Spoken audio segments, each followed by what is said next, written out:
এই নাও ছোট পাখি ফল, তুমি ভালোভাবে খাও। তুমি আমার জন্য কত কষ্ট করছো। এইরকম কোনো ব্যাপার না ছোট পাখি, তোমায় সাহায্য করে আমার খুব ভালো লাগছে।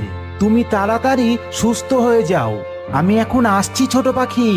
এই রকম করে অনেক দিন হয়ে যায়, আর একদিন রবি ছোট পাখিটার কাছে এসে বলে, আমি আর মনে হচ্ছে তোমার জন্য ফল আনতে পারবো না। ঠিক আছে, আমি এখন পুরো সুস্থ হয়ে গিয়েছি, কিন্তু তোমার কি হয়েছে? তোমাকে কেন এত উদাস লাগছে?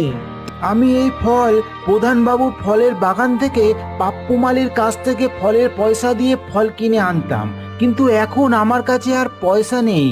তখন রবি ছোট পাখিটাকে সব বলে। এই কথা শুনে ছোট পাখির ভীষণ কষ্ট হয়, আর ছোট পাখি তখন বলে, আমি যদি জানতাম তুমি আমার জন্য এত কষ্ট করছো, তাহলে কোনোদিন আমি তোমাকে আমার জন্য ফল আনতে বলতাম না। আরে ঠিক আছে ছোট পাখি, তুমি এখন সুস্থ হয়েছো, এটা শুনে আমি খুব খুশি।